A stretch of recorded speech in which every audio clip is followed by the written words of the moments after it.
오늘의 주요 뉴스입니다. 조국 전 법무부 장관의 부인 정경심 동양대 교수에 대해 법원이 구속영장을 발부했습니다. 정 교수의 영장 발부 소식에 법원 주변에서 찬반 집회에 나선 참가자들의 반응은 극명하게 갈렸습니다. 정경심 교수가 구속되면서 이르면 이달 안에 조국 전 장관이 검찰에 소환될 것으로 보입니다. 청와대와 여당은 침묵한 가운데 보수 야당은 조국 일가 비리를 다 파헤치라며 목소리를 높였습니다. 이낙연 국무총리가 오늘 오전 11시 아베 총리와 만나 문재인 대통령의 친서를 전달합니다. 이 총리는 면담에서 일정한 성과가 나올 것이라고 말했습니다. 금강산 현지 시찰에 나선 북한 김정은 위원장이 너절한 남측 건물을 헐고 북한식으로 재건하라고 지시했습니다. 금강산 관광을 독자 개발하겠다며 강하게 압박하면서도 협의 가능성은 열어뒀습니다. 보건복지부가 중증 폐질환을 일으킬 수 있는 액상형 전자담배의 사용 중단을 권고했습니다. 내년 상반기까지 조사를 마치고 필요하면 제품 회수나 판매 금지 조치도 내릴 방침입니다. 다른 사람의 정자로 인공수정을 통해 태어난 자녀라도 남편이 인공수정에 동의했다면 친자녀로 봐야 한다는 대법원 판결이 나왔습니다. 혈연 관계가 없는 가족도 법이 보호하는 가족이라는 게 이번 판결의 취지입니다. 여러분 안녕하십니까? 굿모닝 MBN입니다. 조국 전 법무부 장관의 부인 정경심 교수가 결국 구속됐습니다. 법원은 범죄 혐의 상당 부분이 소명되고 현재까지 수사 경과에 비추어서 구속의 상당성이 인정된다고 밝혔습니다. 임성재 기자입니다.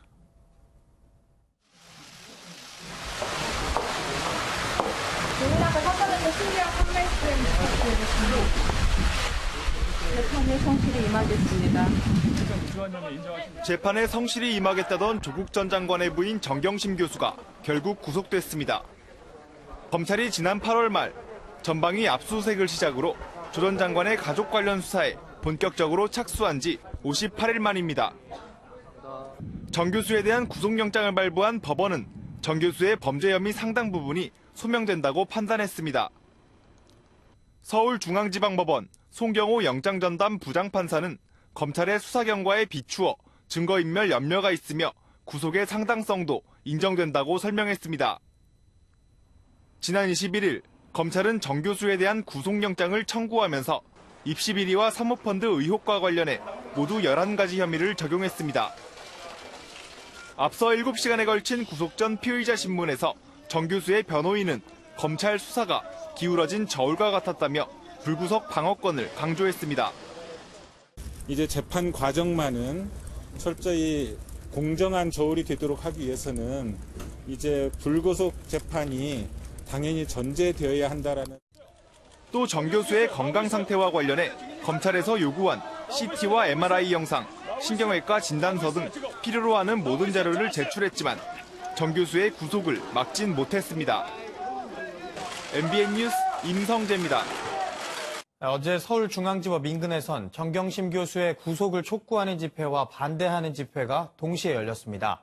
자정을 넘어 구속영장이 발부되자 정 교수를 응원하는 시민들은 말도 안 된다며 소리를 지르거나 오열하기도 했습니다.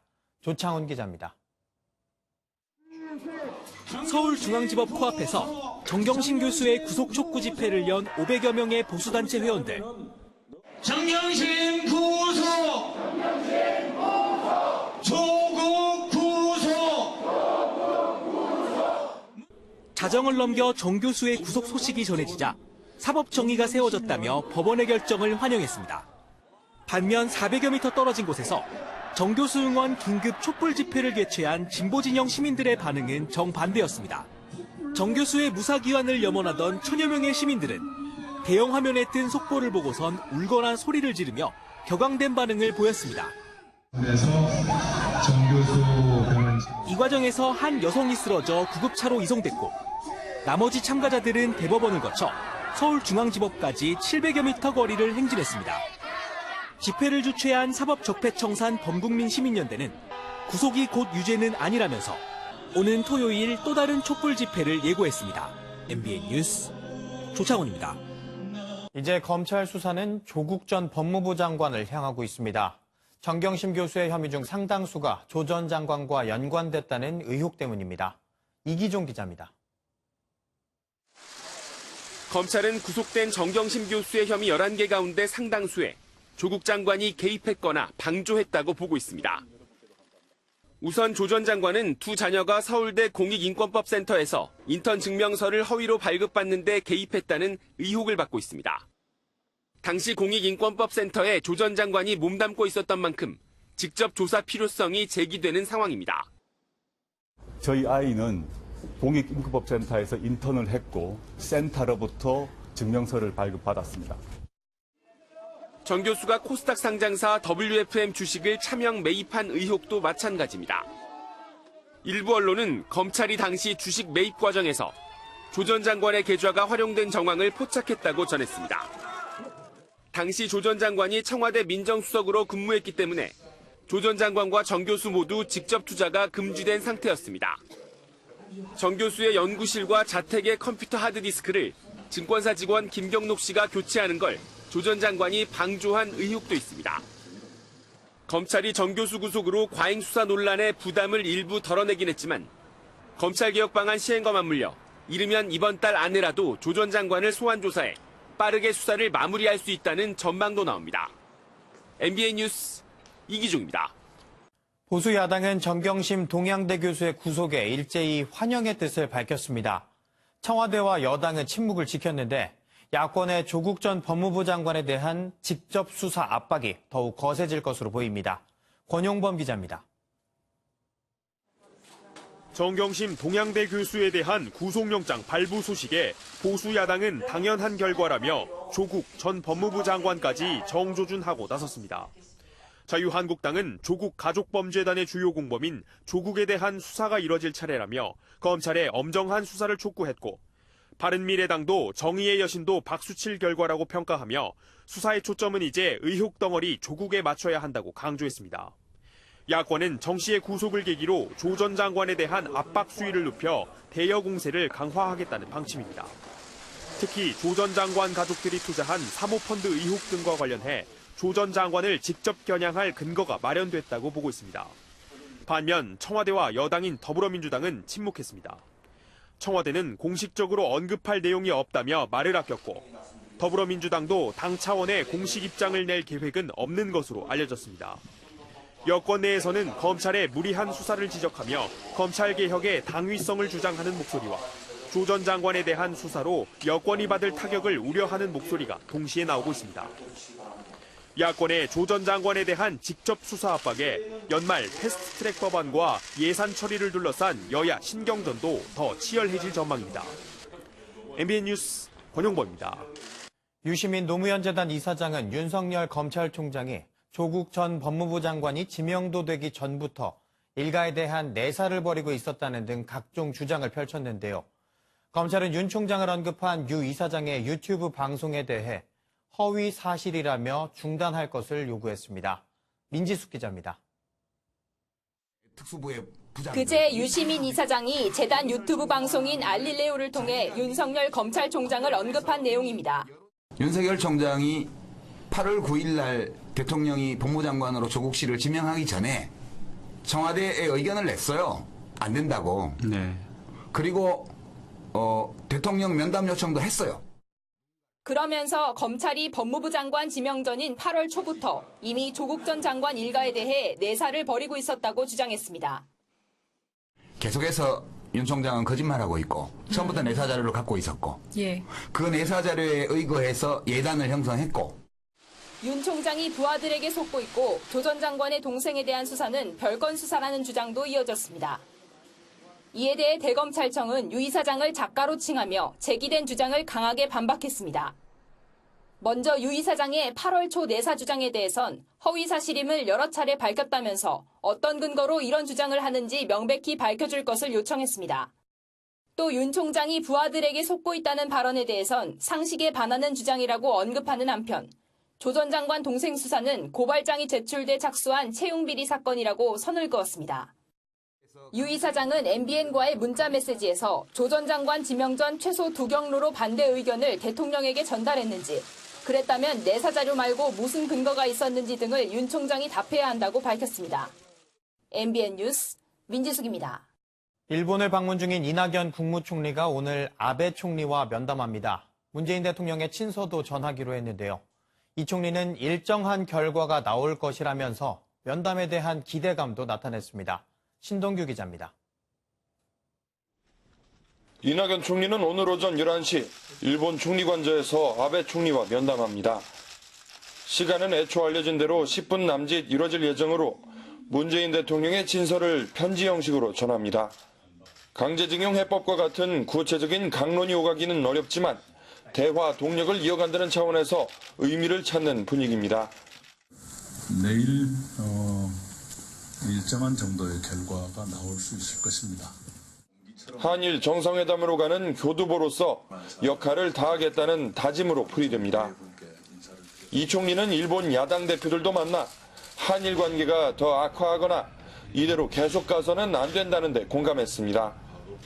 제1동포 대표들을 만난 오찬 간담회에선 한일 갈등 속에서 교포 사회가 죽느냐 사느냐 하는 어려운 기로에 서 있다는 호소가 있었습니다. 너무 어려운 한일 관계기에 저의 제1동포들 숨을 속이면서 생활할 수밖에 없습니다. 이 총리는 귀국 후에도 한국 정부는 물론 한일 양국 정부가 타개책을 찾도록 역할을 다하겠다고 화답했습니다. 게이오 대학 학생들과 만난 자리에선 한일 관계가 원만하지 못해 청년들의 마음에 상처를 주고 있어 가슴 아프다면서 직접 명함을 나눠주며 언제든 연락하라고 말하기도 했습니다. MBN 뉴스 신동규입니다. 요금 시비 끝에 PC방 아르바이트생을 자루녹하게 살해한 강서구 PC방 사건 기억하시죠? 피의자 김성수가 사형을 구형받은 지난 월요일, 그날 밤 비슷한 사건이 또 일어났습니다. 서울 봉천동의 한 PC방에서도 요금 시비로 알바생과 손님이 다투다가 칼부림을 하는 일이 벌어진 건데요. 손하늘 기자가 단독 취재했습니다. 이른 아침 건물 안쪽으로 경찰이 연이어 들어갑니다. 곧이어 안에 있던 손님들이 우르르 빠져나옵니다. 그제 아침 7시 반쯤 한 지하 PC방을 찾은 39살 남성이 아르바이트를 하던 23살 남성을 향해 흉기를 휘둘렀습니다. 주머니에 흉기 2점을 차고 온 피의자는 곧바로 PC방으로 들어가 범행을 저질렀습니다. PC방에 간 것 같더니 경찰서에 와가지고 하부대 왔던데요. 다른 손님이 범행을 곧바로 제압하면서 피해자는 다행히 큰 부상을 입진 않았습니다. 병원 다니시고 하셔가지고 지금 대타를 다른 분이 하시고 계셔가지고. 사건 전날 밤 PC방을 찾은 피의자는 한꺼번에 결제를 한 뒤 나눠서 사용하는 정액 요금제 환불 문제로 피해자와 다툰 걸로 조사됐습니다. 5시간 뒤 PC방을 또 찾은 피의자는 강서구 PC방 사건을 아느냐, 똑같이 죽이겠다며 말다툼을 벌인 걸로 알려졌는데 실제로 2시간 만에 다시 흉기를 들고 나타난 겁니다.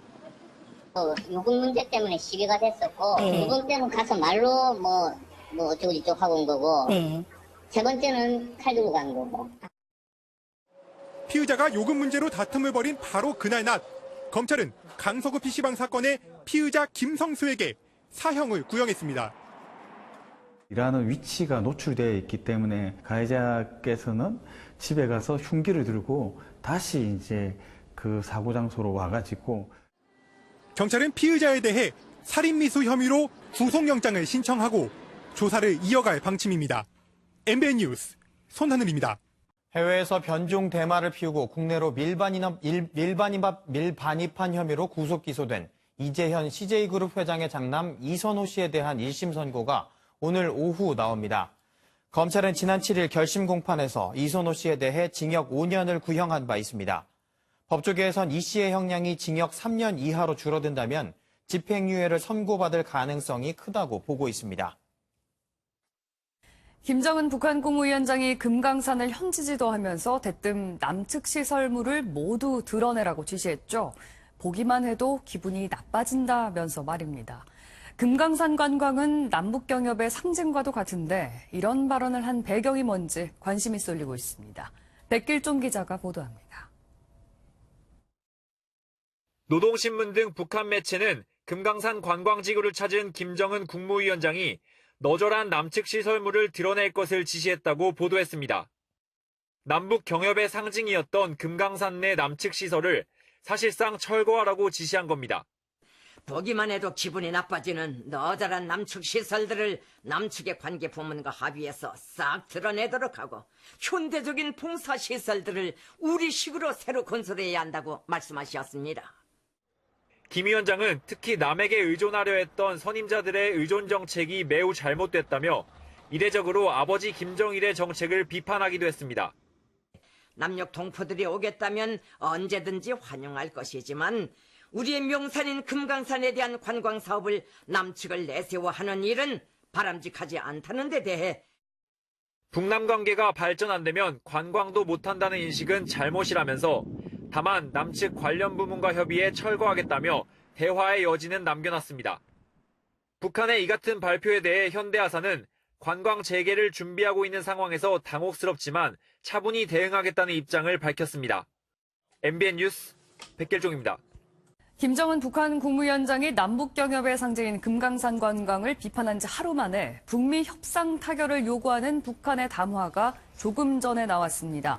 김계관 북한 외무성 고문은 조금 전 김정은 위원장 동지와 트럼프 대통령의 친분 관계에 기초해 모든 장애물을 극복하고 두 나라 관계를 보다 좋은 방향으로 전진하길 바란다는 담화를 발표했습니다.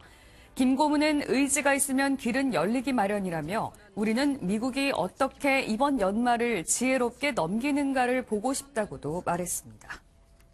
한국은행이 오늘 올해 3분기 경제 성장률 통계를 내놓습니다. 금융업계에서는 3분기 성장률을 전분기 대비 0.5에서 0.6%로 전년 동기 대비로는 2에서 2.2%로 예상하고 있습니다. 수출 부진이 지속되는 가운데 소비가 살아나지 못하면서 발표 내용에 따라 올해 성장률이 2%대를 유지할지 여부가 판가름 날 전망입니다. 병원을 찾기 어려운 지역에서는 처방전 없이도 약사가 직접 약을 지어 팔 수 있습니다. 정부가 국민 건강을 위해 의약분업 예외 지역으로 지정해 준 건데 이를 악용하는 곳이 적지 않습니다. 이재호 기자가 보도합니다. 단속반이 약국 조제실에서 미리 포장된 약을 발견합니다. 환자와 면담도 없이 만들어 놓은 감기약이나 자양강장제가 한가득입니다. 앞으로 이제 미리 빨리 하기 위해서 이걸 해놓으셨다고 하는데 그렇게 하면 안 되는 거예요. 불법인 줄 알긴 했는지 급하게 쓰레기통에 버리기도 합니다. 근데 왜 쓰레기통에서 버렸어요? 그것도 전화했다고 뭐라 그러시까. 근데 이렇게 의약분업 예외 지역에서 불법으로 약을 미리 만들어 팔려던 약국 10곳이 적발됐습니다. 이번에 적발된 이들은 이렇게 미리 증상별로 약을 조제해놓고 판매를 해왔습니다. 금지된 광고 행위를 하면서 환자를 끌어모으는가 하면 사용기한이 지난 의약품을 팔기도 했습니다. 환자 만나지 않은 상태에서 사전에 대량 제조해서 마치 공산품처럼 팔므로 인해서 유통기한도 알 수 없고 또 하나는 면역체계 이상 등 부작용이 발생할 수 있다. 경기도 특사경은 적발된 약국을 형사 입건하고 담당 지자체에 행정처분을 의뢰했습니다. MBN 뉴스 이조입니다.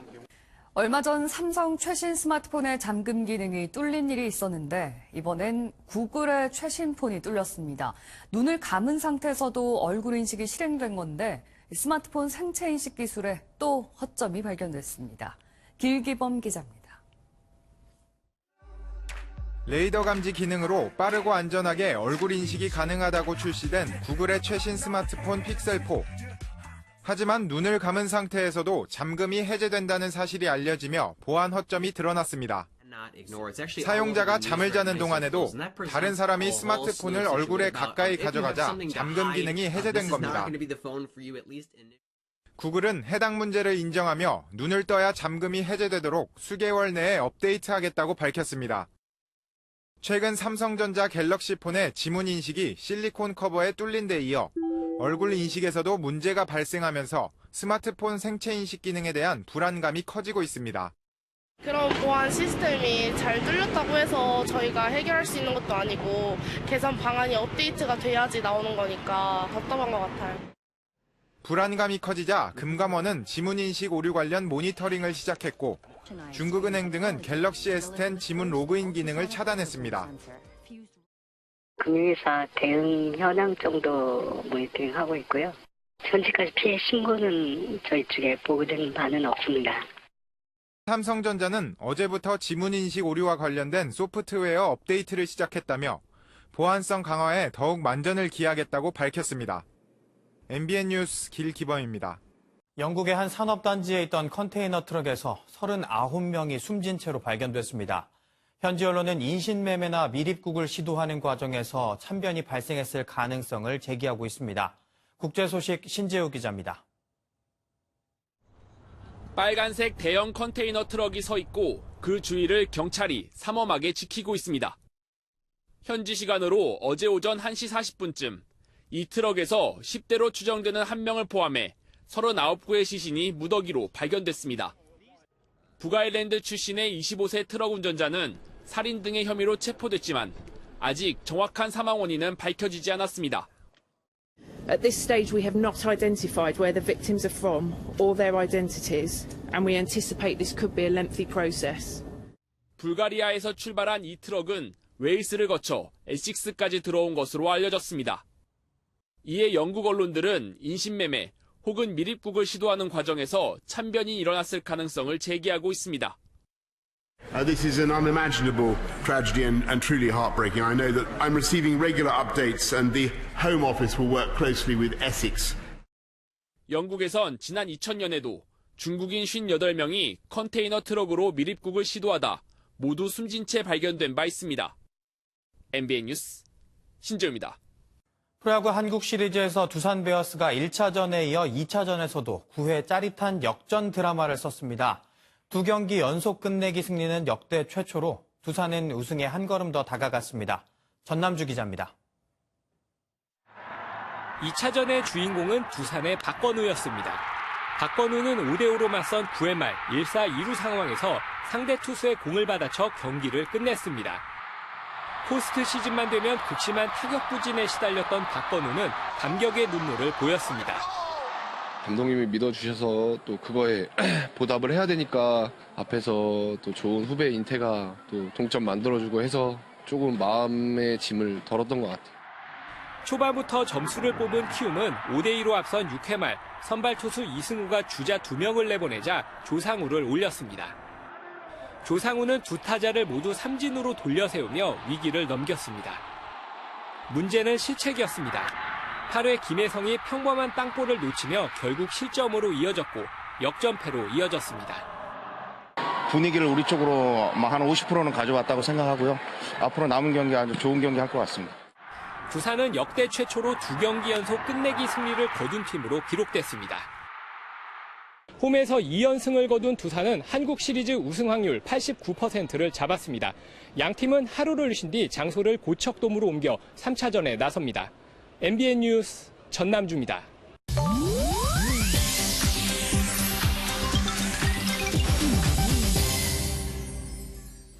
인터넷 와글와글입니다. 흔히 선거 포스터라고 하면 단정한 복장을 입고 찍은 후보자의 사진을 떠올리실 텐데요. 그런데 콜롬비아에서 눈을 의심하게 하는 선거 캠페인이 펼쳐져 화제입니다. 가방 하나만 맨 채 알몸으로 의자에 앉아있는 모습. 그 옆에는 아무것도 감출 게 없는 에스테파노라고 크게 적혀 있습니다. 부정부패를 척결하자며 허리띠로 채찍질하는 사진을 넣거나 피임 도구를 나눠주는 후보도 등장했는데요. 그저 눈길을 끌기 위한 자극적인 아이디어보다는 유권자의 마음을 먼저 읽으려는 진정성이 더 중요하지 않을까 싶네요. 그런가 하면 그제 일왕 즉위식에 참석한 일본 아베 총리의 아내 아키에 여사도 의상으로 구설에 올랐습니다. 과장된 소매가 눈에 띄고 다리가 드러나는 화려한 흰색 원피스에 진주 목걸이를 한 아키에 여사. 기모노를 입거나 긴 드레스를 입은 다른 여성 참석자들과는 사뭇 다른 모습인데요. 이를 두고 일본 누리꾼들은 무례하기 짝이 없다는 등 비판적인 반응을 보였습니다. 하지만 일각에서는 좋아하는 복장을 당당히 입는 게 멋있다며 아키에 여사를 옹호하는 목소리도 나왔다네요. 그런데 이런 의상 논란, 외국만의 얘기가 아니었습니다. 우리 군걸과 왕릉 근무자들의 새 근무복이 공개됐는데 인민복을 연상시킨다는 지적이 나온 겁니다. 지난 18일 서울 경복궁에서 열린 패션쇼에는 직원들의 새 근무복 28종이 공개됐는데요. 누리꾼들 사이에서는 북한 인민복과 비슷하다거나 중국풍이라는 혹평이 쏟아졌습니다. 하지만 문화재청은 직원의 의견에 경복궁 관람객의 설문조사까지 반영한 것이라 당장의 디자인 수정은 어렵다고 말했다네요. 얼마 전 고객의 음식을 훔쳐먹는 배달 사고가 잇따라 발생하고 있다는 소식 전해드렸는데요. 배달 음식점 점주들이 고객들의 피해를 막기 위해 안심 스티커를 부착하며 대책 마련에 나서고 있습니다. 온라인 쇼핑몰에서 판매 중인 배달 피해 방지 안심 스티커에는 깨끗한 배달 문화를 지향한다는 등의 문구가 적혀 있는데요. 이 스티커를 제거해야만 음식을 먹을 수 있어 배달 음식의 훼손 여부를 알 수 있습니다. 해당 소식을 접한 누리꾼들은 긍정적인 반응을 보였지만 일부 매장에서는 스티커 부착에 추가 비용을 책정해 소비자들의 반발을 사고 있습니다. 인터넷 와글와글이었습니다. 다음은 굿모닝 월드입니다. 한 여성이 패스트푸드 매장을 찾았는데요. 단단히 화가 나 있었다고 합니다. 무슨 일인 걸까요? 미국의 한 패스트푸드 매장. 한 여성이 주문이 잘못된 음식을 바꾸려고 기다리고 있습니다. 수분간의 기다림 끝에 화가 단단히 났는지 나머지 음식들도 전부 환불하려 하는데요. 얘기가 잘 안 됐는지 여성은 급기야 음식을 던지기 시작하고 벼랑간 믹서기가 여성의 얼굴로 날아들어옵니다. 매장 직원이 여성을 향해 던진 건데요. 결국 큰 부상을 입고 말았습니다. 여성은 매장 직원이 자신을 무시했다고 주장하고 있는데요. 누구의 잘못이 더 큰 걸까요? 태풍 때문에 병원에 가지 못해 집에서 아기를 낳았는데요. 태풍이 요란하게 일던 날 태어난 아기, 화면으로 만나보시죠. 이 부부의 아기는 태풍이 요란하게 일던 날 태어났습니다. 응급 분만팀이 집으로 찾아왔는데요. 태풍이 유독 강하게 몰아치며 정전이 되자 양초를 곳곳에 켜놓고 집안 세탁실에서 아이를 출산했다고 합니다. 엄마는 아이에게 집중하느라 정신이 없었다는데요. 아이를 보자마자 기뻐하기 그지없었다고 합니다. 무사히 건강한 아기를 출산해 다행이네요. 신나는 음악과 함께 노련한 디제잉 장비를 다루는 소년이 있습니다. 4살밖에 되지 않았다는데요. 화면으로 만나보시죠. 여기 헤드폰을 쓰고 리듬을 타는 소년. 만 4살의 꼬마 DJ 아치 노버리 군입니다. 노버리 군은 최연소 DJ로 기네스북에 등재됐는데요. DJ로 활동하는 아빠의 모습을 보며 2살 때부터 음악 장비를 다루는 법을 스스로 터득해왔다고 합니다. 올해는 홍콩의 한 클럽과 영국에서 열린 가족 음악 축제에서 1시간 동안 공식적인 디제잉 무대를 선보이기도 했다는데요. 정말 대단하네요. 지금까지 굿모닝 월드였습니다. 시간 참 빠릅니다. 벌써 가을의 마지막 절기 상강입니다. 오늘 전국에 구름 많겠지만 영동과 영남, 제주는 흐린 가운데 가을비가 오겠습니다. 내일까지 예상되는 비약은 동해안과 제주, 울릉도, 독도에서 20에서 60mm, 영남에서는 5에서 20mm가 되겠습니다. 여기에 제주와 해안가로는 바람도 강하게 불겠습니다. 오늘 낮 기온은 어제보다 오릅니다. 서울의 낮 기온 23도로 선선하겠습니다. 내일까지도 그리 기온 변화가 크지는 않겠는데요. 주말부터는 날이 급격히 쌀쌀해지겠습니다. 토요일 서울의 아침 기온 7도까지 떨어지겠고요. 산지로는 영하권을 보이겠습니다. 낮 기온도 15도 선에 그치겠습니다. 레이더 영상입니다. 지금 제주와 일부 동해안에서는 비가 오고 있습니다. 오늘 대부분의 하늘에서는 구름만 많겠습니다. 단 영동과 영남, 제주도는 흐리고 비가 내릴 텐데요. 제주에서 내리는 비는 오늘 오후까지, 영동과 영남은 내일까지 이어지겠습니다. 이 시각 기온 살펴보시면 서울 15.3도로 출발하고 있습니다. 한낮에는 서울 23도, 강릉 21도, 광주 24도로 어제보다 높겠습니다. 차츰 한기가 밀려오면서 주말에는 공기가 더 차가워지겠습니다. 건강관리 잘해주세요. 날씨였습니다.